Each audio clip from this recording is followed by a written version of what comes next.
What's up everybody, it's Joe here with Joseph Blake Photography, and in today's video we're going to be talking about the leaked photos that we have for the DJI Action 5 Pro and the GoPro Hero 13 Black.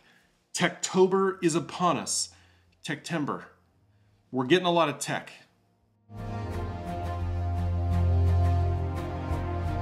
What's up everybody, this is Joe. I'm here with Joseph Blake Photography. This is my channel where we talk about things related to content creation. So if you're a content creator, if you're making things for YouTube, for social media, for really anything, whether it's for clients or weddings or your family and friends, your own website, your own distribution, we use tech, we use gear, we use tricks and techniques and all the things, and on this channel, that's what we talk about. So if that's the kind of thing that you're into, I'd really appreciate it if you hit the subscribe button. And if at the end of this video, you deem it worthy, I would appreciate it if you hit the like button and all the other things, socials all down below. Thank you so much if you're clicking on those. More about that at the end. Let's get into talking about these two action cameras.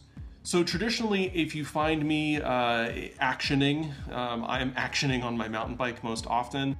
And right now I'm kind of switching back and forth between the Insta360 X3 and the GoPro Hero. I'm still running a GoPro Hero 8 Black because I love that camera and it does what I need.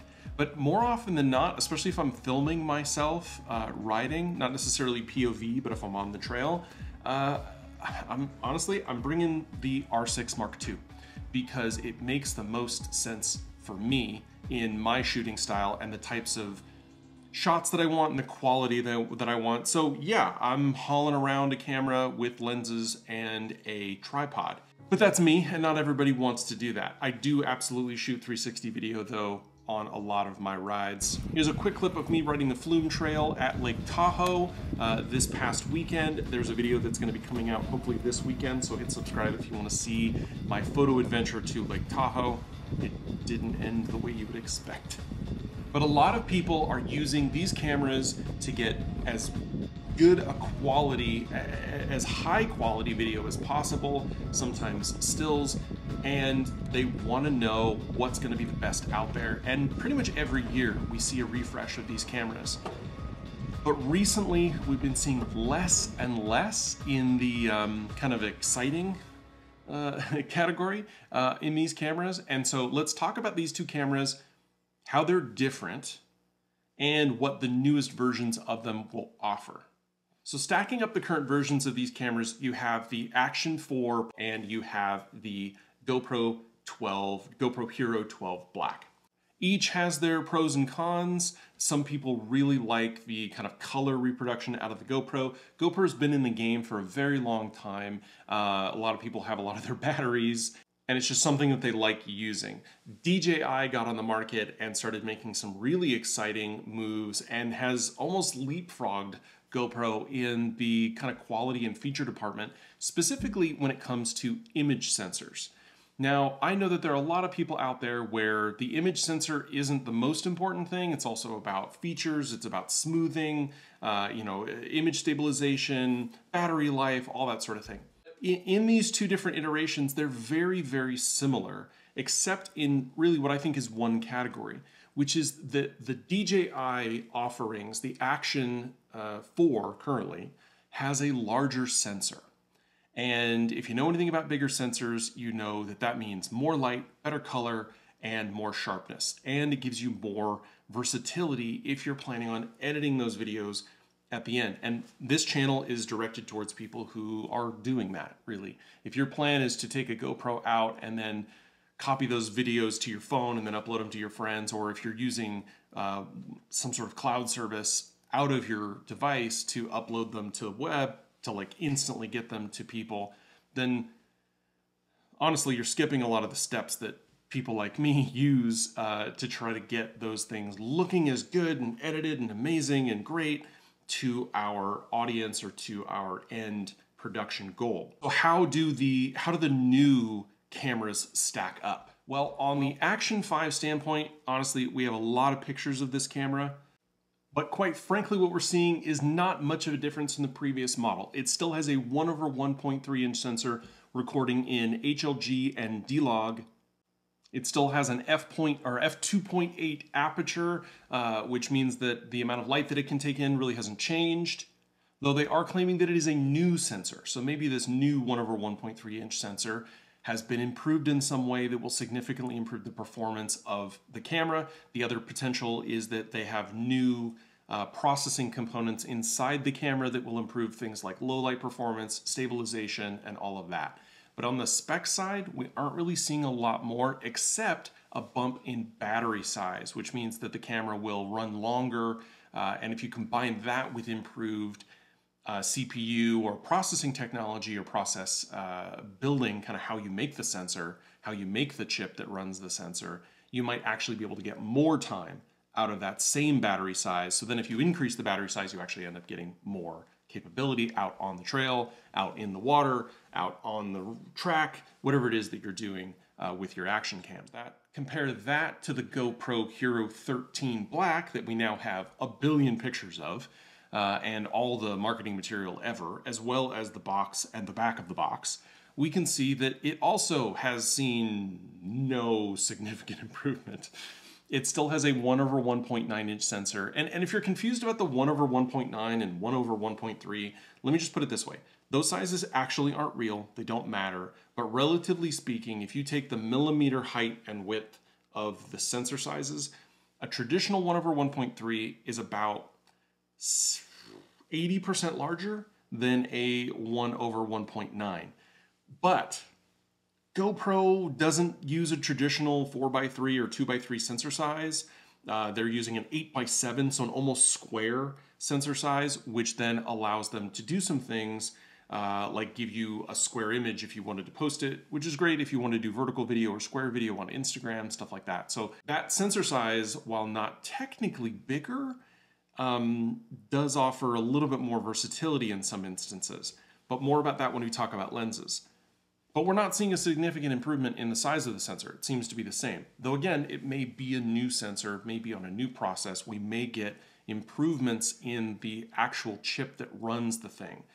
And the reason that we think that is that the current chip, I think it's called the HB2, has been in the GoPro since 2021. So this will be the third year that we've had that, 3 generations that we've had that chip.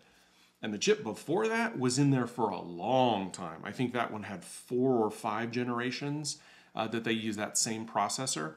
And so the most modern versions of GoPros are using this version 2 of their CPU. And we're likely going to be getting a new version 3 in the 13 Black. And that brings with it a whole host of possibilities of things like better battery life, improved image quality, better low light performance, better noise management, communication capability, and just the thing being faster at doing the things that it does. And real quick, while we're talking about action cams, just a quick plug for a video that I did a while back about composition rules. So if you are filming or doing stills with an action camera or any camera whatsoever, I made a video about how to improve the quality of the images and video that you're getting out of your action cams simply by framing or reframing or adjusting the way in which you are putting your subjects in the video. So I'm going to go ahead and put a link down below and a link up here to go ahead and take a look at that, as well as a blog post that I did going through each of, I think I have 9 composition rules in there that I went over. These are just really great fundamental principles of photography and videography that you can use to improve the quality of your work. So now, if you are looking for one of these cameras, you might be saying, okay, well, really, what is there a reason to even buy the GoPro? Well, there are some additional feature upgrades that are coming to the GoPro that actually look rather interesting. They're doing something very similar to the Action line where they're increasing the size of the battery. So you're going to go from 1700-ish milliamps to 1900-ish milliamps. So that gets you from about 4 hours of 1080p and about an hour and a half of 4K. It's still shooting at 5.3K at 60, 4K at 120. Those numbers, those stats have not changed from the Hero 12 Black. So if you're currently shooting with the Hero 12 Black, there's not really going to be a big change. Physically speaking, the GoPro has changed just a little bit. It's just a smidge taller, and they've added what looks to be a heat dissipation panel under the sensor that may be as a result of this new chip that may need just a little bit more help getting heat outside the body of the camera. GoPro's really become known for is a lot of their accessories, a lot of their mods. And so lots of pictures of lots of mods. I'll throw them all on here now, where you've got a media mod with a light and a microphone and a hand thing, and it's probably some sort of gimbal-y type action, all the things in the world. But the one accessory that actually kind of seems interesting-ish to me is the option for aftermarket or third-party lenses that are now no longer third-party, they're first-party. So it looks like GoPro is going to be switching to a magnetic mount system where you can actually magnetically attach additional lenses or different lenses to the camera. And the camera will automatically identify which lens it is. Now, we don't know if they're going to be using some sort of a, probably an RFID tag or some sort of a connector there that will allow the sensor or the camera to know which lens mod you have attached. We're going to have a super ultra wide that's 177 millimeters, which is nice. They're also going to give you a macro version, which might be interesting considering the fact that GoPros are relatively small, and if you've got a light on there, you could potentially do some kind of macro time-lapse stuff. Those are fun with GoPros. That's a fun thing to do with GoPros. But also, there is word that we'll be getting an anamorphic lens. And anamorphic lenses traditionally take a wide-angle view that you would have in a more cinematic type of environment and squishes it to a sensor that is traditionally more like a 4x3. If you've ever seen a Christopher Nolan film, they're using special lenses that take the image and squish it to fit it onto the frame so that then in editing they can unsquish it and it gets them the view that they want on the frame size that they have. And remember, I mentioned that GoPro's sensors are 8x7 or 7/8, which means they're using a non-standard sensor size. So I wonder if some of these lenses might be able to take full advantage of the sensor size in an anamorphic style by squeezing the image into an oval that fits better onto that sensor, and then via software in the camera, right, new processor, new capabilities, they can then unsquish it and actually record it to the appropriate ratio video, 16:9. Or 4x3, maybe you can pick it. I don't know. Maybe there's a couple of different versions of this lens. I don't know if that's what they're doing, but I find that idea very interesting, considering the fact that GoPro does have this larger sensor and there isn't always there's not really a whole lot of great stuff that you can do with it unless you plan to shoot vertical or square or 8:7 footage, which is nice. Like, that's a cool idea, especially in the world of vertical, swiping and streaming content. But just something to think about when you're thinking about some of these mods that might be coming. But really what this looks like is a slight improvement in the battery size, a new chip, and potentially a lot more accessories. But other than that, not a lot more. Which means that if DJI can bring a sensor that is of equal quality as the previous, plus a little bit of maybe some dynamic range, better noise management, better low light performance, some new features, then all DJI has is accessories. And for folks who are just looking to strap this thing out of the box onto their bike or onto their skateboard or onto their surfboard or onto their head, I don't know that GoPro is doing what they need to do here. In my kind of perusing and scanning of things on X and Reddit, everybody says the same thing. If this doesn't have a 1-inch sensor, they are dead in the water. People want a bigger sensor. They want better low light performance. They want better color. And while the current sensor does offer 10-bit and does have a log profile, those things are only improved when you have a larger sensor. Better low light, better color. Just everything is better with a bigger sensor, bigger photo sites. We don't need more resolution. We don't need better steady. Nobody is getting shakier. The steadiness is fine. In fact, in some cases, it's too steady. It's too smooth. You've already got 4K 120. I think we're good. Make the sensor bigger. Make the sensor bigger. There's also rumors that there might be a cloud service that would allow you to like instantly or immediately send off your... No, I don't care. Who cares? Who cares? Who cares? Better sensor, GoPro, or else DJI is going to clobber you. And Insta360 is right there with their 1-inch sensor offering. Just get there. Get there. Also rumors that this thing will be $449, which is depressing considering the fact that it is not an upgrade in much of a way over the previous model. But that's what we have about the two new top tier, top of the line, top of the market action cameras in the Action 5 Pro from DJI and the GoPro Hero 13 Black Plus mods from GoPro. Let me know down in the comments which one sounds interesting to you, if you are looking to upgrade, or if you, like me, are going to continue enjoying your Hero 8 Black, because honestly it works just fine for what I need it to do. And I've yet to see a compelling reason to upgrade. My upgrade was to get a 360 camera, which has been great.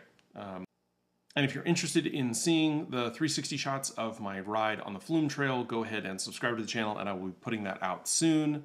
At the same time, if you are interested in stuff like this, if this is the kind of stuff that you're into, please go ahead and hit the subscribe button, hit the bell to let YouTube know that you want to know when I make a new video, and hit the like button because it tells the algorithm that I'm doing the right thing if you thought that this video was worth your time. Also down below, all my socials, Facebook, Instagram, Twitter, X, TikTok, all the things. I'm still trying to rebuild my social media presence. It takes a lot of time, and honestly, I'm not as motivated to do it as I probably should be.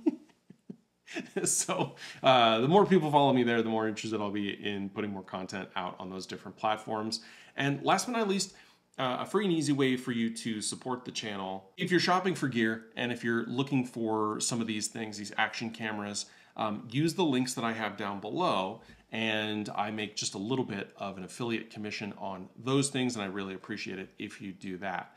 One way that is not free, but you can use it to support the channel, is that I have made memberships available. So I will be releasing some content just a little bit early, and if that's something that you're into, go ahead and click on that. But again, like and subscribe are the two things that you can do that help the channel the most. And if that's the kind of thing you're into, I really appreciate it, and I will see you in the next one.